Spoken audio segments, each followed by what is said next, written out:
तो जी नमस्कार, मैं हिमांशु त्यागी एक बार फिर आप सबका हार्दिक स्वागत करता हूं आपके अपने YouTube चैनल फोकस इंस्टीट्यूट में।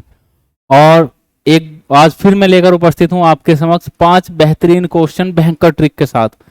अभी हम 13 पार्ट कर चुके हैं इस सीरीज के और ये हमारा आज 14वां पार्ट है। इसके साथ हम हर 75 क्वेश्चन 70 क्वेश्चन कंप्लीट कर लेंगे, क्योंकि हम एक पार्ट में 5 क्वेश्चन करते हैं और आज 14 पार्ट कंप्लीट हो जाएंगे तो 70 क्वेश्चन हमारे हिंदी साहित्य के भयंकर क्वेश्चन है और बेहतरीन ट्रिक के साथ कवर हो जाएंगे।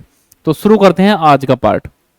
तो आज के पार्ट में 5 जो बेहतरीन क्वेश्चन है कौन कौन से हैं, देखो पहला क्वेश्चन है आपके सामने स्क्रीन पे।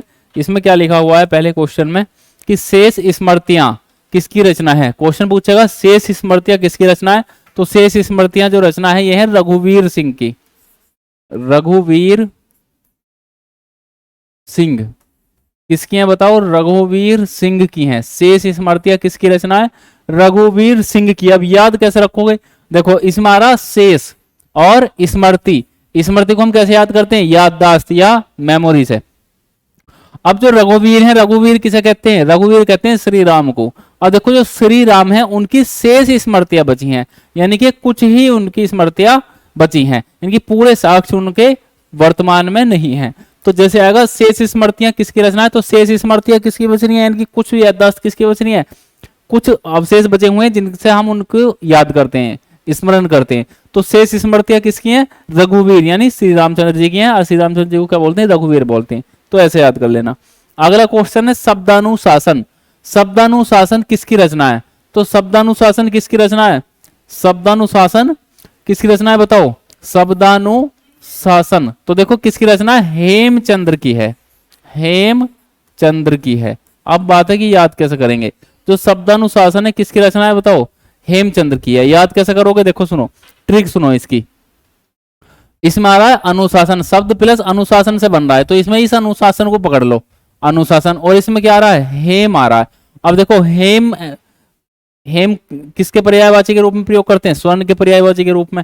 तो इसमें आ रहा अनुशासन। देखो अब जैसे अगर तुम कहीं स्वर्ण यानी हेम पहन के जा रहे हो, अगर स्वर्ण या हेम पहन के गए हो तो वहां कैसे रहना पड़ेगा, तुम्हें बहुत अनुशासन से रहना पड़ेगा। अगर थोड़ी सी भी लापरवाही बरती तो कोई भी स्वर्ण छीन के ले जाएगा। तो अगर हेम यानी स्वर्ण पहन रखा है तो कैसे रहना पड़ेगा, बहुत अनुशासन में रहना पड़ेगा। तो जैसे आएगा शब्दानुशासन किसकी रचना है, तो एकदम समझ जाओगे अनुशासन में कब रहेंगे, जब हमने स्वर्ण पहन रखा हो, स्वर्ण हेम, तो हेम से हेमचंद्र। अगले क्वेश्चन पाओ। अगला क्वेश्चन है खालिक बारी। खालिक बारी किसकी रचना है, ऐसे क्वेश्चन पूछ लेगा। तो खालिक बारी किसकी रचना है बताओ, खालिक बारी अमीर खुसरो, अमीर खुसरो की है, अमीर खुसरो, अमीर खुसरो की रचना। आप देखो याद कैसे रखोगे।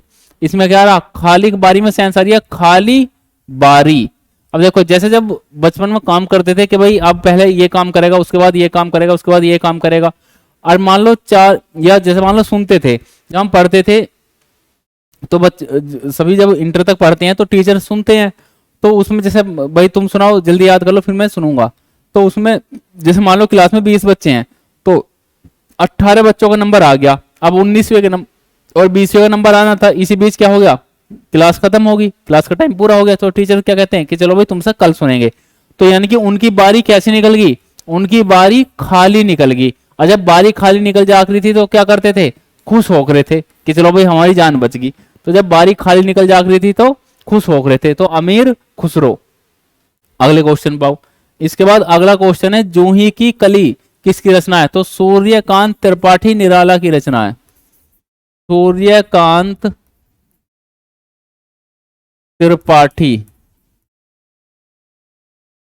निराला,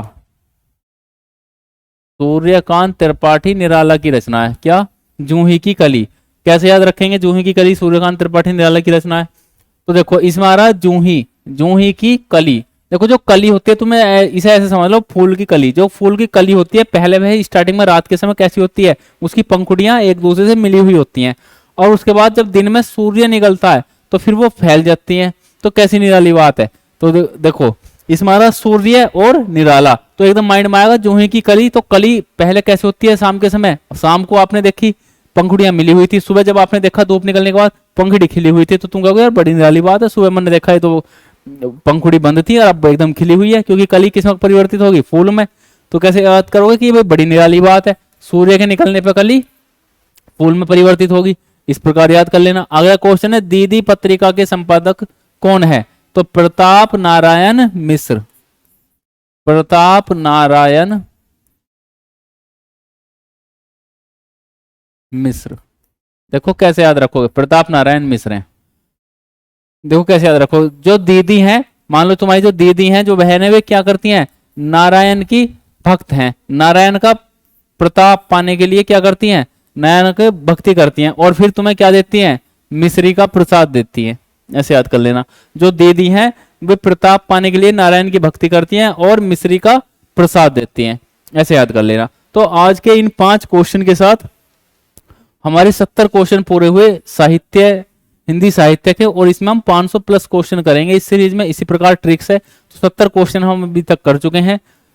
तो इस प्रकार डेली वीडियो को देखो, और इसमें जो है देखो तुम्हें करना क्या है, क्योंकि ये सीरीज चला क्यों रखी है, जो हिंदी साहित्य के क्वेश्चन है याद नहीं होते बच्चों के, तो इसमें ट्रिक के माध्यम से जब आप 2-3-4 बार वीडियो को देख लोगे, और चाहो तो अपने नोट्स बना लो, एक तरफ लेखक निकलो, एक तरफ रचना निकलो, बीच में उसकी ट्रिक लिख लो, या केवल 3-4 बार वीडियो को सुन लो, तो सुनने से आपके माइंड में सेट हो जाएंगी ट्रिक, और जैसे ही पेपर में आप जाके क्वेश्चन देखोगे तुरंत आपको ट्रिक याद आ जाएगी, और ट्रिक में ही क्या छुपा है? आंसर। तो जो 4 विकल्प दिए होंगे उसमें से आप सही विकल्प को सिलेक्ट कर लेंगे ट्रिक के माध्यम से, और बहुत ही हास्यास्पद तरीके से, व्यंग के साथ आप हंसते हंसाते हिंदी साहित्य सीख लेंगे।